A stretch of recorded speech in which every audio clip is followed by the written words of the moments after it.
Okay, तो क्या बात करना चाहते हो बोलो। आप जो चाहोगे वही बात करेंगे। फिर अपना एजेंडा बाद में लाएंगे। कुछ सोच के आए? नहीं, ये अच्छी बात होती है।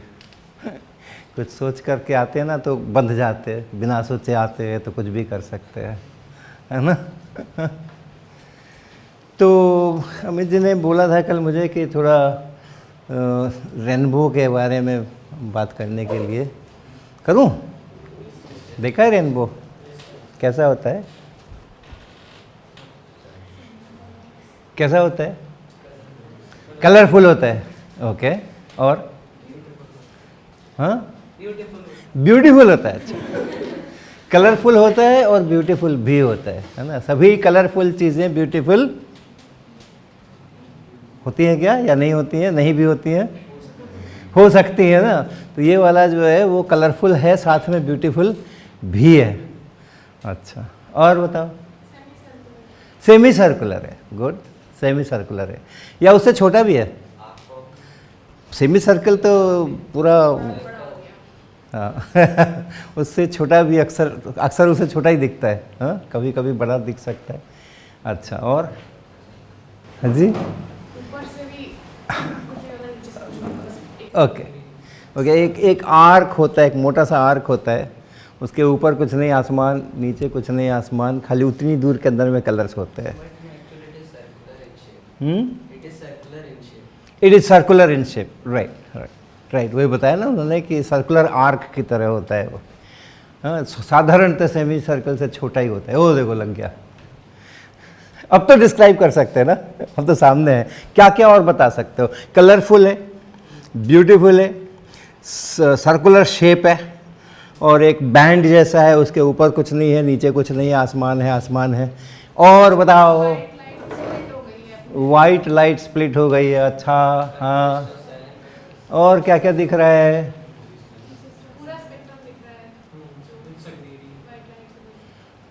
पूरा स्पेक्ट्रम दिख रहा है वाइट लाइट के अंदर में, अलग अलग कलर्स दिख रहे हैं। और बताओ, इसको डिस्क्राइब करना है आपको। एक 5 नंबर का सवाल है कि इसको डिस्क्राइब करो। जो आप देख रहे हो उसको डिस्क्राइब करो, जितना फीचर्स बता सकते हो उतना फीचर्स बताओ। तो आपने कई सारे फीचर्स बताए, और कुछ बता सकते हैं क्या? ओके ओके, कलर्स जो है वो कंटिन्यूसली एक से दूसरे में चेंज होते जाते हैं। ऐसा नहीं है कि एक रेड की लाइन आ गई, फिर थोड़ा गैप हो गया, तब फिर येलो की लाइन आई, ऐसे नहीं है। सब कंटिन्यूसली वैरी कर रहा है। गुड, और बताओ, और क्या दिखता है यहाँ पे?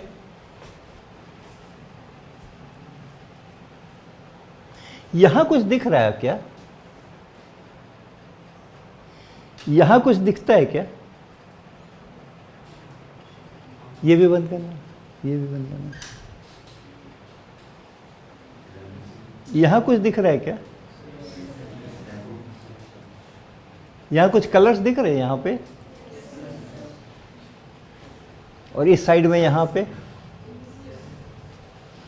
यहाँ जो कलर्स दिख रहे हैं ये फेंट है काफ़ी। एक तो ये भी डिस्क्रिप्शन है कि ये फेंट है। तो यहाँ जो कलर्स दिख रहे हैं, यहाँ जो कलर्स दिख रहे हैं ना, कि नहीं दिख रहा है? ऐसे बोल रहे हो? हल्के हल्के दिख रहे हैं। तो इसमें और इसमें कुछ कुछ रिश्ता विश्ता दिख रहा है। उल्टे हैं। हाँ देखो, सही देखा ना उसने, उल्टे हैं। इधर क्या है? रेड ऊपर, और इधर वो ये ब्लू एंड जो है वो नीचे। यहाँ पे ये जो ब्लू, ग्रीन ब्लू जैसा दिख रहा है यहाँ पे, और यहाँ पे रेड जैसा दिख रहा है, तो वो ऊपर है और ये नीचे है। चलो बस चला, लाइट चला। तो ये अपना रेनबो है। कैसे बनता है? Dispersion of light. कहाँ से होती है? डिस्पर्सन के पहले भी, सबसे पहले क्या फिनोमिनल होता है? क्या होता है? क्या होता है? रेन। हाँ, ओके ओके, रेन होती है। लेकिन आपने देखा, आसमान में देखा है क्या? आसमान में देखा है क्या? याद करो तो, जिस दिन देखा था उस दिन रेन हो रही थी क्या? जिस समय देखा उस समय रेन हो रही थी क्या? रेन के बाद दिखते हैं ना, वाटर ड्रॉपलेट्स होते हैं। रेन नहीं भी होती है तो भी वाटर ड्रॉपलेट्स तो होते ही होते हैं। तो कभी कभी दिख जाता है, राइट। तो वाटर ड्रॉपलेट है, ड्रॉपलेट बनाऊं कि ड्रॉप बनाऊं? ये ड्रॉप बना रहा हूं कि ड्रॉपलेट बना रहा हूं? ये ड्रॉपलेट ही बना रहा हूं, उसके बाद मैं जूम आउट किया हुआ, क्योंकि जो रेनबो आना है वो बड़ी ड्रॉप से नहीं आना है, वो छोटी छोटी ड्रॉप जो नन्ही नन्ही लटकती रहती हैं, घूमती रहती हैं, उन्हीं में से आना है। तो उसी को चूँकि हमें बहुत सारी ज्योमेट्री यहाँ करनी है, इसलिए जब बड़ा करके बना दिया। लेकिन आप सोचो ये जितना चीज़ हम यहाँ चित्र वित्र बनाने वाले हैं ना, वो सब एकदम टाइनी ड्रॉप के अंदर होने वाला है, बहुत टाइनी ड्रॉप है, उसके अंदर ही होने वाला है। तो क्या होता है, क्या होता है? लाइट आती है, कैसी लाइट आती है? वाइट। मेरा चौक वाइट है ना, तो वाइट ही तो आएगी।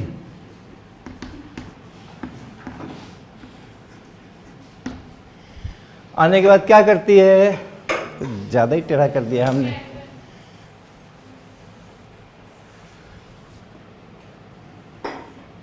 आने के बाद क्या करती है? ये क्या है? यहाँ पे क्या है? और यहाँ पे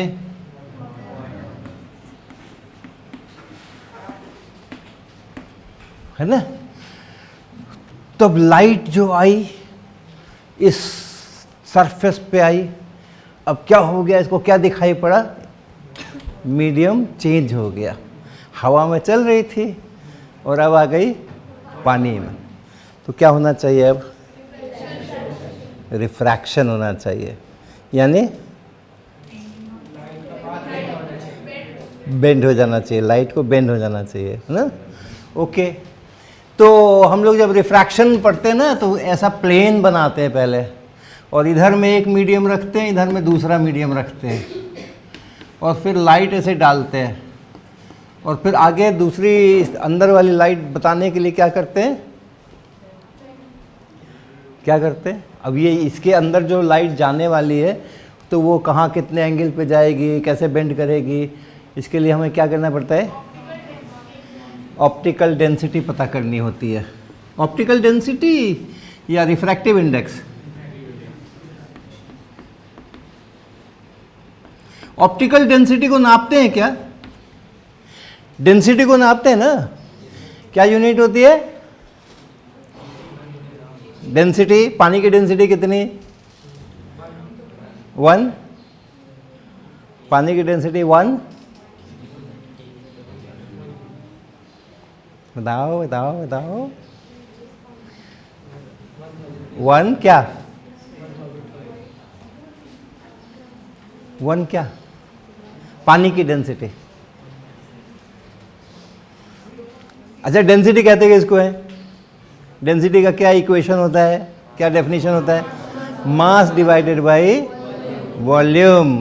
तो डेंसिटी का अगर तुम्हारा डेफिनेशन ही है मास डिवाइडेड बाय वॉल्यूम, तो जो भी आप 1 लाओगे कुछ भी, उसमें एक ऊपर मास होना चाहिए और नीचे वॉल्यूम होना चाहिए। तो यूनिट जो है, तो मास का यूनिट ऊपर और वॉल्यूम का यूनिट नीचे।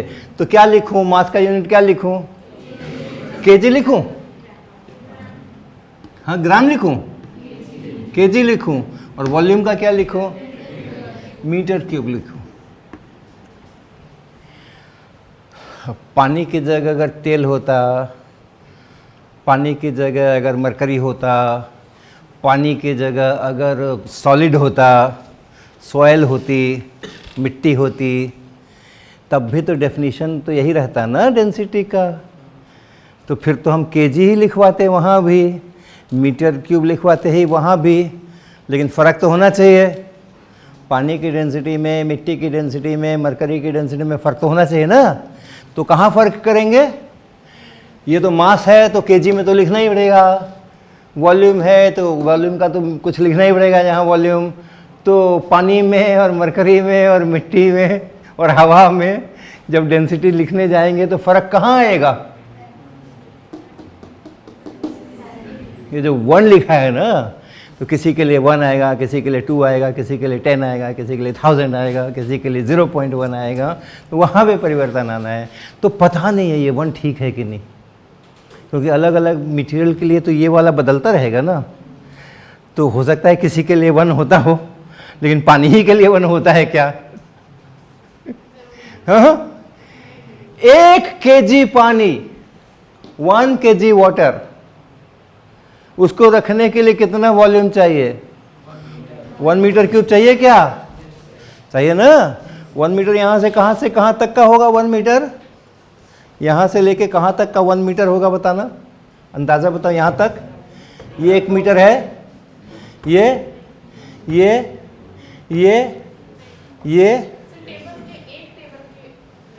एक टेबल के लेंथ में यहाँ से यहाँ तक का ऑलमोस्ट 1 मीटर है। तो 1 मीटर क्यूब का मतलब 1 मीटर लंबा, 1 मीटर चौड़ा और 1 मीटर ऊंचा, इतना बड़ा, उसको पानी से भर दो। 1 ही kg पानी से भर जाएगा क्या? नहीं ना। तो पानी की डेंसिटी 1 kg पर मीटर क्यूब तो नहीं है। हाँ? हम 1 kg पानी तो एक बोतल में आ जाता है ना, अपना जो पानी पीने वाला बोतल होता है उसमें आ जाता है 1 kg 1 लीटर के करीब। तो ये kg पर मीटर क्यूब, इसमें कितने kg आएंगे? 1 kg तो नहीं आने वाला है। 1 kg से कम या ज़्यादा? बहुत ज़्यादा। 1000 kg आता है इतने में। ओके, अगर इतना बड़ा आप टैंक बनाओगे, उसको टैंक ही बोलेंगे ना, इतना लंबा, इतना चौड़ा और इतना ऊंचा, उसमें अगर पानी डालते जाओ उसको भर दो, तो वो 1000 kg होते हैं, राइट। तो पानी की जो डेंसिटी है वो 1000 kg पर मीटर क्यूब है। लेकिन अगर आप उसका मास ग्राम में नापो, ग्राम, 1000 ग्राम का 1 किलोग्राम होता है, तो आप कहो कि मास में केजी में एसआई यूनिट है, वो एसआई यूनिट है, लेकिन हम अपनी नॉन एसआई यूनिट यूज़ करेंगे और ग्राम में नापेंगे, ठीक है।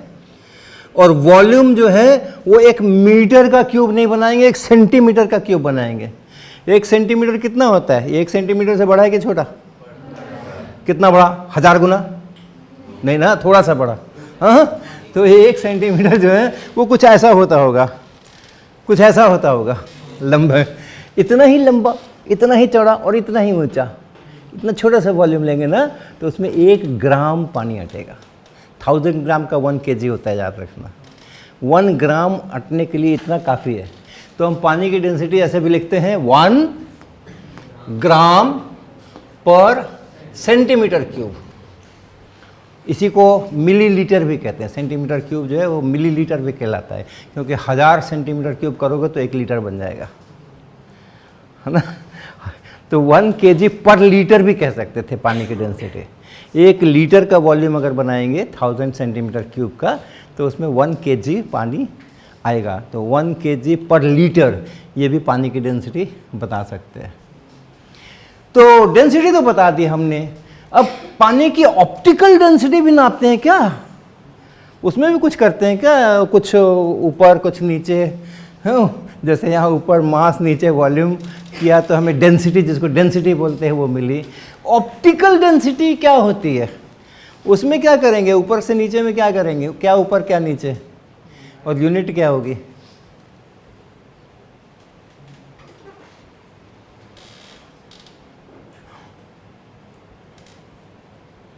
लाइट की तो डेंसिटी थोड़ी कठिन है, ऑप्टिक्स की डेंसिटी तो थोड़ी कहनी कठिन है। वो भी हम पानी की ऑप्टिकल डेंसिटी बोल रहे हैं, लाइट की कह भी नहीं रहे। तो ऑप्टिकल डेंसिटी जो है वो एक क्वालिटेटिव वर्ड है, okay. Optically denser, optically lighter, ये क्वालिटेटिव वर्ड। इसको नापते वापते नहीं है, यूनिट यूनिट ये सब कुछ नहीं होती है, उसके नंबर्स नहीं होते हैं। ऐसे बोलचाल में ही है वो, तो उसको न भी रखो तो भी ठीक है, ओके। ये है महत्वपूर्ण चीज, रिफ्रैक्टिव इंडेक्स। रिफ्रैक्टिव इंडेक्स की क्या यूनिट होती है? हाँ, कोई यूनिट नहीं होती है, है ना, कोई यूनिट नहीं होती है। और किसका किसका रेशियो होता है? किसका रेशियो होता है? म्यू बराबर क्या लिखेंगे? ऊपर क्या लिखेंगे, नीचे क्या लिखेंगे?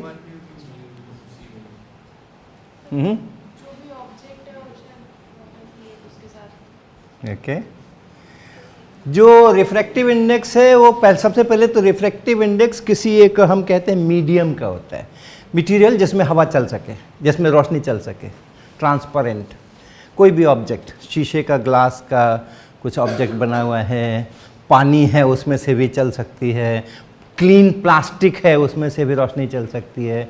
तो जिसमें से भी रोशनी चल सकती है उस मटेरियल का रिफ्रैक्टिव इंडेक्स बोलते हैं, है ना। जैसे डेंसिटी, जैसे हमने बोला कोई भी ऑब्जेक्ट है, हवा है, पानी है, मिट्टी है, उनका हम डेंसिटी निकाल सकते हैं।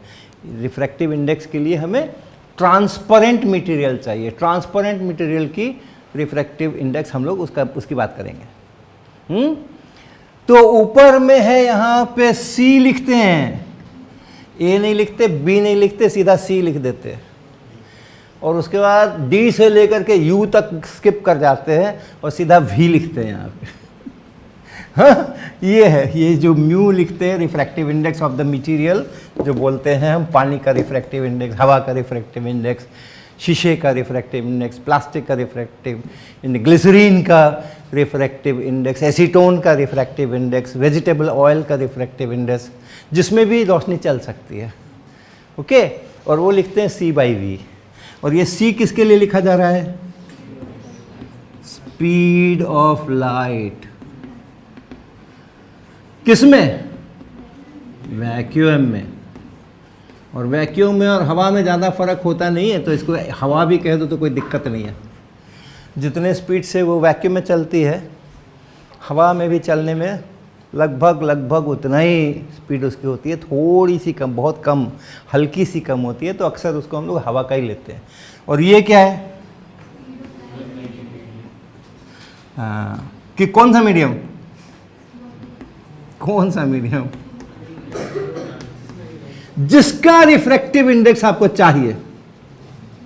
ओके, जिस मटेरियल का रिफ्रैक्टिव इंडेक्स चाहिए, उसमें लाइट किस स्पीड से चल रही है, वो है नीचे V।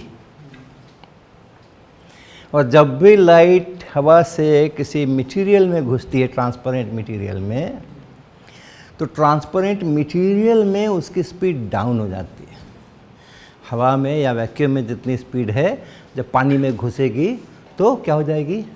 कम हो जाएगी। तो कौन बड़ा? C की V?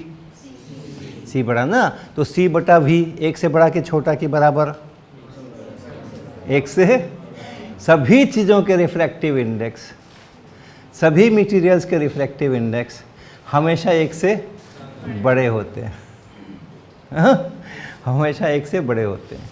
तो ये कहलाता है अपना रिफ्रैक्टिव इंडेक्स। अब ये इंसिडेंट तो ऐसे हो गई। ये लाइन क्या है? ये लाइन क्या खींची? नॉर्मल। इस किस पे नॉर्मल? किस पे नॉर्मल? प्लेन पे। जो प्लेन है ना, क्योंकि जब हवा है, पानी है या शीशा है तो सरफेस होगा उसका, तो वो जो सरफेस है उस पर हम लोग ये नॉर्मल खींचते हैं। और इस एंगल को बोलते हैं, ये पढ़ लिया क्या? ट्रिकोनोमेट्री थोड़ा पढ़ा क्या? Sine cos tan? ओके। तो इस एंगल को बोलते हैं एंगल ऑफ इंसिडेंस। और ये इधर की तरफ बेंड करती है, नॉर्मल के साइड में बेंड करते हैं, उधर उल्टा बेंड नहीं करती। क्योंकि जब इसको, इसी को बोलते हैं ऑप्टिकली डेंसर। जिसका रिफ्रैक्टिव इंडेक्स ज़्यादा वो ऑप्टिकली डेंसर, जिसका रिफ्रैक्टिव इंडेक्स कम वो ऑप्टिकली रेयरर, ऐसा बोलते हैं। तो जब वो ऑप्टिकली डेंसर में घुस रही है, मतलब जिसका इससे इसका म्यू ज़्यादा है, यहाँ पे जो हवा है, अच्छा इसका रिफ्रैक्टिव इंडेक्स लिखना है तो क्या करूँ? यहाँ का रिफ्रैक्टिव इंडेक्स लिखना है तो क्या करूँ? हवा का रिफ्रैक्टिव इंडेक्स लिखना है तो उतना ही हो जाएगा। हवाई में तो ये C लिखा था, और नीचे जो है उसी जिसका रिफ्रैक्टिव इंडेक्स निकालना है उसे में लिखना है, वो भी हवाई है। तो ये दोनों बराबर होंगे ना, तो इसका रिफ्रैक्टिव इंडेक्स क्या बोलेंगे? 1 बोलेंगे। हाँ, एयर का रिफ्रैक्टिव इंडेक्स 1 बोलेंगे। और जहाँ 1 से ज़्यादा, बाकी सभी को तो 1 से ज़्यादा ही होना है। तो इसलिए अगर हवा से किसी भी मटेरियल में घुसेगी ना तो उसकी तरफ ऐसे बेंड करेगी, और ये कहलाता है आर एंगल। आप एक्स वाई भी कह दो तो भी कोई दिक्कत नहीं है, अल्फ़ा बीटा भी कह दो तो लोग बोलते हैं, आई और आर बोलते हैं, क्यों बोलते हैं पता नहीं।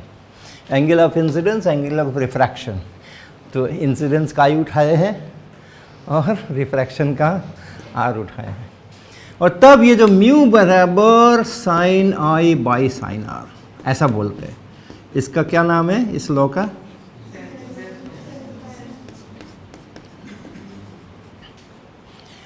तो जब म्यू पता है अपने को, अगर किस एंगल से आ रही है वो पता है, तो फिर आर यहाँ से निकाल सकते हैं, उतना बेंड करती है। तो यहाँ क्या हो गया कि ये ड्रॉप है, यहाँ पानी है, यहाँ हवा थी, आ गई, गिर गई। अब एक नॉर्मल खींचना पड़ेगा ना, ये तो गोल है, वहाँ तो प्लेन था, तो नॉर्मल कैसे खींचेंगे? ये प्लेन है ना, तो यहाँ तो नॉर्मल खींचने को बोलो खींच देंगे। हाँ, ये प्लेन है, इस पे नॉर्मल को खींचने को बोलो खींच देंगे, लेकिन नॉर्मल नहीं होगा, वो टेढ़ा मेढ़ा है, सरफेस उसका गोल है, वो ऐसा वैसा है, वेवी टाइप का है, तो नॉर्मल कैसे खींचेंगे? हाँ जी, टेंजेंट के परपेंडिकुलर, हाँ टेंजेंट से खींच। ओके, तो पहले इसमें एक टेंजेंट प्लेन बनाएंगे हम लोग, है ना। ये जब भी ब्लैक बोर्ड पे हम लाइन खींचेंगे ना, तो कभी कभी वो लाइन होगी, कभी कभी वो प्लेन होगा। हाँ, ये जो हमने खींची है, ये क्या खींची है? ये लाइन खींची है, और ये जो सर्कल खींचा है वो क्या खींचा है? स्फीयर खींचा है। ड्रॉप तो स्फेरिकल होती है ना, सर्कुलर थोड़ी होती है। तो जब हम बोर्ड पर लाइनें खींचते हैं तो कोई लाइन का मतलब लाइन होता है, किसी लाइन का मतलब स्फीयर होता है, किसी लाइन का मतलब पूरा प्लेन होता है। ये जो लाइन है, ये वाली लाइन, ये क्या है? ये पूरी प्लेन है, ये बड़ा सा प्लेन है, नीचे में पानी है, ऊपर में हवा है, ये बड़ा सा प्लेन है। ये लाइन उस प्लेन के लिए, लेकिन ये लाइन लाइन है, ये सचमुच वाली लाइन है ये सचमुच वाली लाइन है। ओके, तो हमने एक टेंजेंट प्लेन खींचा यहाँ पे, इस पर टेंजेंट प्लेन खींचा ऐसे। ये प्लेन है पूरा, ये ड्रॉप है, ड्रॉप के ऊपर सब पूरा प्लेन, फुल प्लेन है। इसी प्लेन के ऊपर हमें परपेंडिकुलर डालना पड़ेगा, वो नॉर्मल होगा। अब ये जो परपेंडिकुलर डालूंगा ना, तो ये कहाँ से जाने वाला है? सेंटर से जाने वाला है, तो टेंजेंट प्लेन खींचने की कोई ज़रूरत नहीं है। अगर स्फीयर है तो टेंजेंट प्लेन खींचने की कोई ज़रूरत नहीं है, सीधा सेंटर से मिलाओ, हो गया नॉर्मल। ओके, तो ये नॉर्मल है, ये लाइन जो है ना, ये नॉर्मल है। ये आई है, ये है आई, और ये नॉर्मल है। इसको ऐसे जाना चाहिए था, नॉर्मल की तरफ मुड़ेगी, ऐसे जाएगी। ठीक है, बेंड हो गया। ये यहाँ पे आई है, ये है आर। अच्छा, यहाँ पे और भी कुछ होगा क्या? जितनी लाइट आ रही थी हवा से, सबकी सब बेंड होकर के अंदर घुस जाएगी क्या पानी में? हाँ, क्या होगी? रिफ्रैक्ट। नहीं, ये तो रिफ्रैक्शन इसी को बोलते हैं। जब एक मीडियम से दूसरे मीडियम में घुसता है ना, तो उसी को रिफ्रैक्शन कहते हैं। तो ये जो हमने दिखाया है बोर्ड पे, वो रिफ्रैक्शन आपको दिखा दिया। ये आई रिफ्रैक्ट हो गई, यानी दूसरे मीडियम में घुस गई। मैं पूछ रहा हूँ कि सारी की सारी लाइट घुस जाएगी या कुछ और भी बच भी जाएगी? कुछ एब्जॉर्ब हो जाए कलर दिखने के लिए। ओके, उस ड्रॉप को कलरफुल बनाना है ना, तो ड्रॉप जो है वो थोड़ी लाइट को अपना ले करके उसको अपने को कलरफुल बनाएगी। पूरी की पूरी लाइट जो आ रही है हवा से, वो पानी के अंदर घुस जाएगी, या उस लाइट का थोड़ा हिस्सा घुसेगा, थोड़ा हिस्सा कुछ और करेगा? हाँ, वो मैंने आपका वाला ले लिया, और दूसरा देखते हैं, और किसी को कोई और आइडिया हो। कुछ बाउंस बैक कर सकती है, अच्छा, रिफ्लेक्ट कर सकती है, अच्छा। और बिल्कुल, ये जो लाइट आती है ना, उसका काफ़ी सारा हिस्सा तो पानी में घुस जाएगा, लेकिन थोड़ा हिस्सा उसका रिफ्लेक्ट करेगा। जैसे मिरर से रिफ्लेक्ट कराते हैं, इससे रिफ्लेक्ट, फर्श से भी रिफ्लेक्शन हो रहा है, तो वैसे ही यहाँ भी रिफ्लेक्शन हो सकता है। तो कुछ हिस्सा इसका और रिफ्लेक्शन के समय जितना एंगल ऑफ इंसिडेंस है उतना ही एंगल ऑफ रिफ्लेक्शन भी होता है, ये दोनों बराबर होते हैं, रिफ्लेक्शन वाला रूल है। तो इसका part of it will be reflected, part of will be refracted. ये रिफ्रैक्टेड है, जो अंदर घुसा वो रिफ्रैक्टेड है, और जो बाहर से यहीं से बाउंस बैक कर गया वो रिफ्लेक्टेड है। हमारे रेनबो को देखने में इस वाले रिफ्लेक्टेड लाइट का कोई कंट्रीब्यूशन नहीं है। ये गई, ये आकाश में गई, हम कहीं और खड़े ना ज़मीन पे, तो हमारी तरफ नहीं आकर के ये दूसरी साइड चली गई, तो इसलिए हमें उसका कोई फ़ायदा नहीं है, इसका गई। ये जो लाइट आकर के पड़ रही है, अब देखो ये पानी में से आ रही है और हवा में जाने वाली है ना, पानी में से आ रही है और हवा में जाने वाली है। तो यहाँ पर भी इसको मीडियम चेंज हो रहा है, और सेंटर से मिला दो, ये नॉर्मल है। ओके, अब इसको जाना तो इधर था, जाना तो इधर था, मीडियम चेंज हो गया, अब ये क्या करेगी, बेंड करेगी, नॉर्मल की तरफ की दूसरी तरफ, उल्टी तरफ दूसरी तरफ, क्योंकि अब ये यहाँ है ऑप्टिकली डेंसर, ये था हायर रिफ्रैक्टिव इंडेक्स, यहाँ है लोअर, उल्टा हो गया है। पहले यहाँ लोअर रिफ्रैक्टिव इंडेक्स था, यहाँ हायर था, पहले मीडियम में था लोअर और सेकंड मीडियम में था हायर। अब यहाँ के लिए यही फर्स्ट मीडियम है, ये सेकंड मीडियम है, तो पहले चल रही थी धीरे धीरे, अब फास्ट होने वाली है। पहले यहाँ पहले चल रही थी फास्ट फास्ट, अब स्लो होने वाली है, उल्टा हो गया है ना। तो इसलिए ये जो है ये इससे अवे ऐसे बेंड करेगी ना, और ये करके कहीं चली जाएगी। ये भी रेनबो में मेरे को कोई फ़ायदा नहीं पहुंचाने वाली है, क्योंकि हम इधर कहीं पे खड़े हैं, अभी आपको तो दिखाएंगे, हम यहाँ कहीं से खड़े होकर रेनबो देख रहे हैं, तो ये भी मेरे लिए बेकार है। लेकिन फिर से ये जो लाइट आ रही है पूरी की पूरी बाहर नहीं जाएगी, पूरा का पूरा रिफ्रैक्ट नहीं करेगी।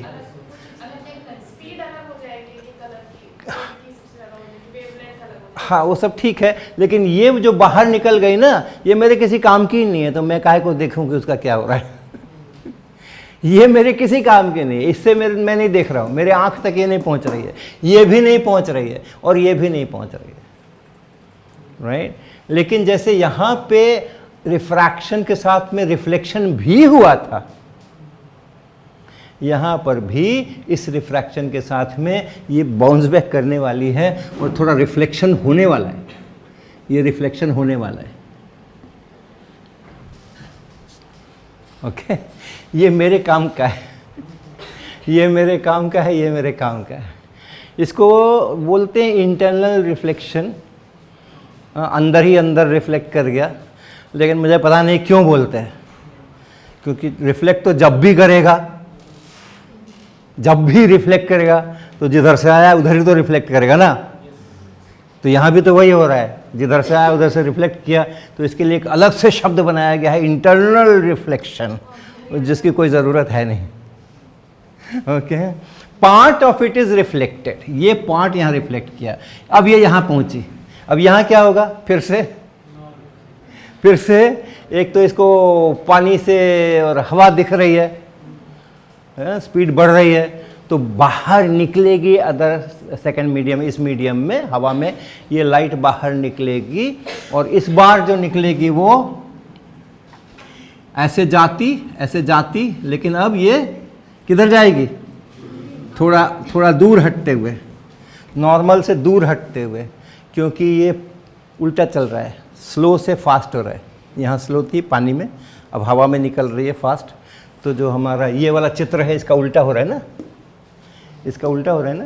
यहाँ पे देखो ये फास्ट स्पीड और यहाँ पानी में लोअर स्पीड, तब वो नॉर्मल की तरफ बेंड करती है। यहाँ पे ये फिर पानी में से चल के हवा में आ रही है, उल्टा काम कर रही है, तो अवे फ्रॉम द नॉर्मल ये। लेकिन सारी की सारी लाइट जो है वो बाहर नहीं निकलेगी, इसका भी कुछ पार्ट जो है वो रिफ्लेक्ट करेगा। वो रिफ्लेक्ट करेगा तो किधर जाएगा, ऐसे जाएगा, ऐसे जाएगा, और फिर इधर जा करके फिर इसको यहाँ कुछ हवा और पानी कुछ मिलने वाला है। तो अभी हम केवल इसी पर ध्यान देंगे, यही मुझको रेनबो दिखाता है, मुख्य रेनबो जो है वो हमें यही दिखाता है। ओके। तो मैं जो खड़ा होता हूँ, मुझे जब रेनबो दिखता है तो ये तो वो थोड़ा लटका हुआ है ना, बूंद ड्रॉपलेट तो लटकी हुई है कहीं पे हवा में, हाँ, हम तो ज़मीन पे नीचे खड़े होकर देखते हैं ना। तो ये ज़मीन है, ये समझो कि ये ज़मीन है, और हम जो है यहाँ कहीं पर खड़े हैं,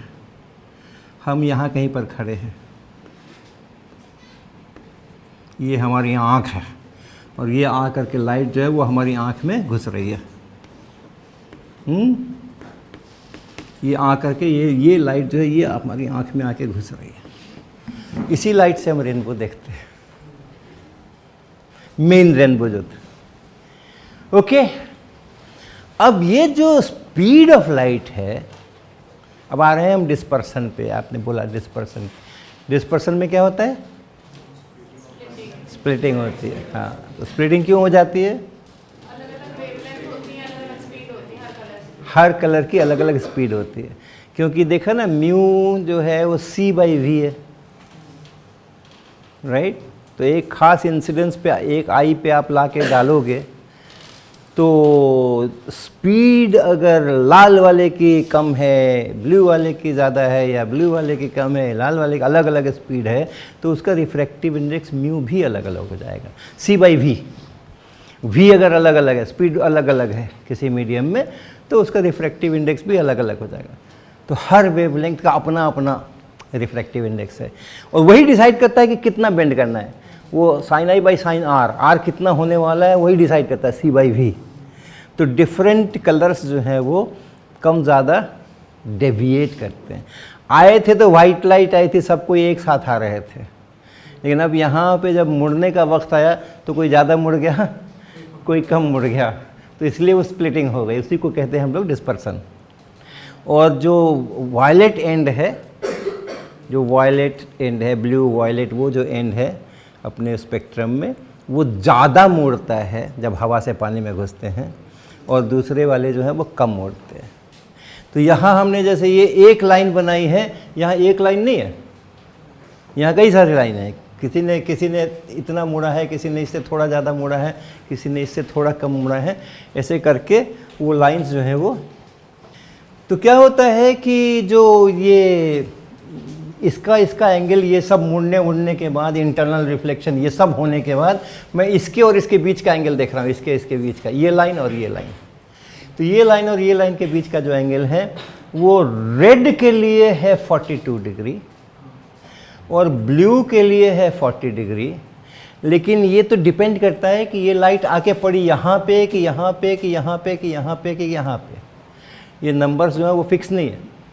वो लाइट कहाँ पे जाके, इंसिडेंट लाइट तो ड्रॉप है ना, वो तो सब जगह पड़ने वाली है, उस ड्रॉप के हर जगह पड़ने वाली है।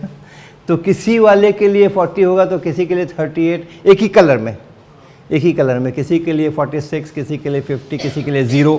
सीधे ही अगर सेंटर के तरफ ही चल पड़ी तो अपना सीधे ही निकल जाएगी, वो कोई एंगल ही नहीं बनेगा। लेकिन ये जो 40-42 वाले एंगल्स हैं, ये ऐसे एंगल्स हैं कि उस पर हमें मैक्सिमम इंटेंसिटी मिलती है।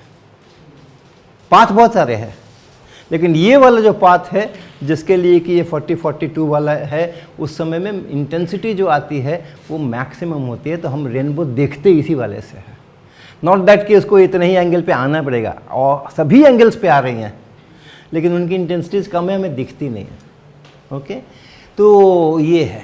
तो आप देखो, ये जो इसका एंगल अगर देखोगे आप हॉरिजॉन्टल से, तो किसका एंगल ज़्यादा है, रेड वाले का कि हॉरिजॉन्टल से, रेड वाले का कि ब्लू वाले का? अच्छा, यहाँ पे हॉरिजॉन्टल लाइन डालते हैं, यहाँ पे हॉरिजॉन्टल लाइन डालते हैं, तो ये वाला एंगल ज़्यादा है हॉरिजॉन्टल से कि ये वाला एंगल ज़्यादा है? रेड वाला है ना, तो रेड वाला स्टीपर है, ब्लू वाला फ्लैटर है। Blue is closer to horizontal, ये मान लो हॉरिजॉन्टल है, blue is closer to horizontal, और ये जो है ये उससे ज़्यादा स्टीप है, राइट? ठीक है ना? तो हम जब देखेंगे, एक तो हॉरिजॉन्टल वाला ऐसे आ रहा है और एक स्टीपर है, तो स्टीपर वाले के लिए आँख ऊंची करनी पड़ेगी ना। तो यहाँ पे जो स्टीपर है वो रेड स्टीपर है, तो रेड को देखने के लिए मुझे ज़्यादा ऊपर करनी पड़ेगी, ब्लू को देखने के लिए कम ऊपर करनी पड़ेगी, तो रेड ऊपर आने वाला है और ब्लू वॉयलेट नीचे आने वाला है। देखा था ना अभी पिछले फिगर में, तो इसलिए वो इस तरह से बनता है। ओके, अब ये हुआ मामला एक ड्रॉप का, एक सिंगल ड्रॉप का। अब अगर आप खड़े हो ना, तो आपको कोई एक ही मिलने वाला है, एक ही कलर मिलने वाला है। बाकी कलर्स या तो आपके ऊपर से चले जा रहे हैं, या तो आपके नीचे से चले जा रहे हैं, या तो आपके पेट को मार रहे हैं, या तो बाल को मार रहे हैं। कोई एक ही है जो आंख में घुस रही है। तो एक ड्रॉप मुझको एक ही कलर दिखाने वाला है। ये अगर रेड दिखा रहा है तो ये रेड ही दिखाने वाला है। तो ब्लू के लिए मुझको दूसरी ड्रॉप चाहिए। ऐसा नहीं है कि डिस्पर्स हो गया, स्प्लिटिंग हो गई, इसलिए मैं वो सारी कलर मेरी आंख में घुस रही है ना। वो वहाँ से चल के जब वहाँ तक आती है ना, तो उसके एंगल्स ऐसे बढ़ते जाते हैं, डाइवर्जेंस बढ़ता जाएगा, कहीं से भी आएगी। ड्रॉप तो दूर है ना, बगल में तो है नहीं। तो हमारे यहाँ तक आते आते वो जो स्प्लिटिंग है, उस स्प्लिटिंग में से कोई एक ही कलर मेरी आंख में आ रहा है, बाकी यहाँ से जा रहा है, यहाँ से जा रहा है, यहाँ से जा रहा है, यहाँ से जा रहा है, यहाँ से जा रहा है।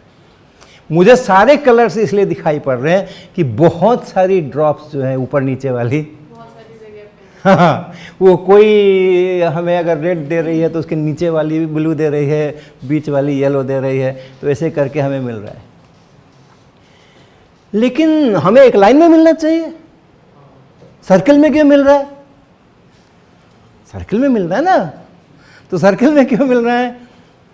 फिर से वही मामला है। जब हम प्लेन में फिगर बनाते हैं ना, बोर्ड पे फिगर बनाते हैं या एक प्लेन में फिगर बनाते हैं, तो हम जिसको लाइन बोलते हैं, जिसको हम पॉइंट बोलते हैं, वो कभी कभी बहुत अलग उसके मायने होते हैं। तो ये एंगल जो है, ये एंगल इसी के पैरेलल आप सोचिए, इसी के जहाँ आप खड़े हैं ना, मान लो यहाँ आप खड़े हैं, यहाँ आप खड़े हैं, तो इसी के पैरेलल एक लाइन खींचो, इसी के पैरेलल। ओके, तो ये एंगल कितना बनेगा? पैरेलल ये है और एक पैरेलल यहाँ लाइन है और ये उसको बीच में से ऐसे कट कर रही है। तो अगर दो पैरेलल लाइनें होती हैं और एक ऐसे कट करता है तो क्या होता है? कुछ एंगल कुछ बराबर बराबर होते हैं ना। हाँ, तो अभी क्या हो रहा है देखो, एक ये लाइन है, एक ये लाइन है ऊपर वाली, ये वाली लाइन, और मैं कह रहा हूँ मैं जहाँ खड़ा हूँ, ये जो बंदा यहाँ, ये जो खड़ा है यहाँ बना लेते हैं, एक ये ऊपर वाली लाइन है, ये जो वाइट लाइट आ रही है, इसी के पैरेलल मैं अपनी आँख से इसी के पैरेलल एक लाइन खींचता हूँ, ये और ये पैरेलल है और ये बीच में है, ये ऐसे बीच में जाके इसको कट कर रही है। तो यहाँ का एंगल और यहाँ का एंगल सेम होगा क्या? क्योंकि ये लाइन जो है इस पैरेलल लाइन के बीच में से ऐसे जा रही है, तो फिर यहाँ का एंगल बराबर होगा। तो ये 42 डिग्री हो गया। अगर वो 42 है तो ये भी 42, वो 40 है तो ये भी 40। तो मेरे को जो ब्लू दिखाई पड़ने वाला है वो इससे 40 डिग्री पे दिखाई पड़ने वाला है। तो ये ऊपर की लाइन है, जो सन मेरे पीछे होता है ना, पीछे होता है ना सन, पता है ना।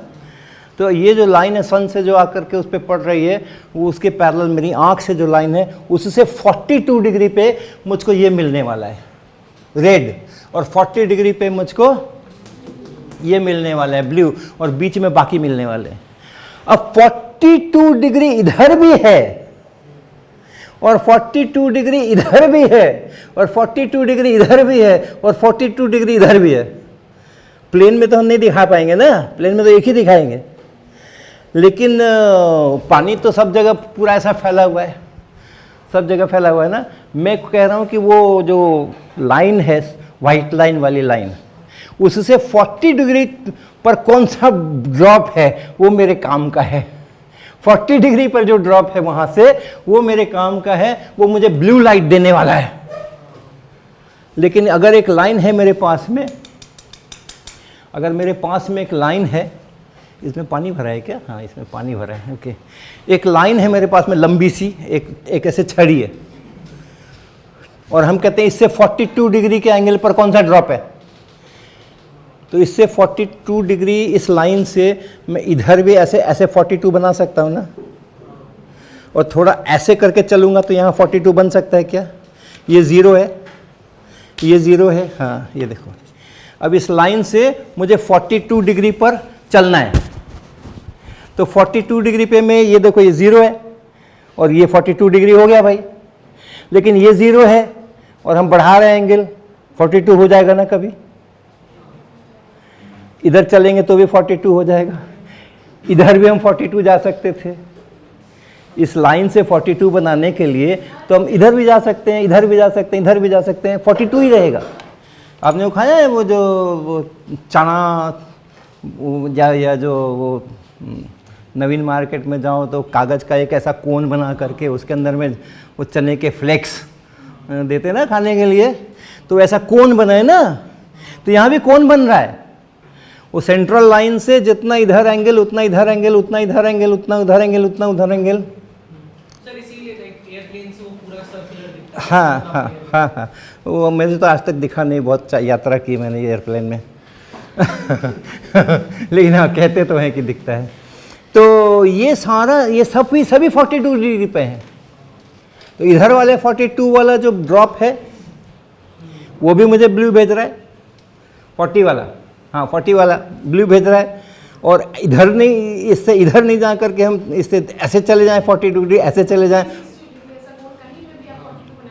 हाँ, तो जो ड्रॉप्स पूरे में ड्रॉप ड्रॉप ड्रॉप पूरे में फैले हुए हैं, लेकिन जो ड्रॉप उस वाले सर्कल पर है जो मेरे सेंट्रल एक्सिस से 40 डिग्री पे है, वो सारे ड्रॉप मिल करके मुझको इधर से ब्लू भेज रहे हैं, इधर से ब्लू भेज रहे हैं, इधर से ब्लू भेज रहे हैं, इधर से ब्लू भेज रहे हैं, तो सब मिल करके मुझे एक सर्कल नज़र आ रहा है। इसी तरीके से हर एक रंग के लिए, रेड के लिए 42 वाले जो हैं, इससे 42 पर चले जाओ, इससे 42 पर चले जाओ, वो जो ड्रॉप्स हैं यहाँ यहाँ यहाँ, इस वाले 42 पर, इस वाले 42 पर, इस वाले 42 पर, इस वाले 42 पर, वो सारे ड्रॉप्स मिल करके मुझे क्या दे रहे हैं? रेड दे रहे हैं। और बीच वाले इस तरीके से मुझे सर्कुलर दिखता है।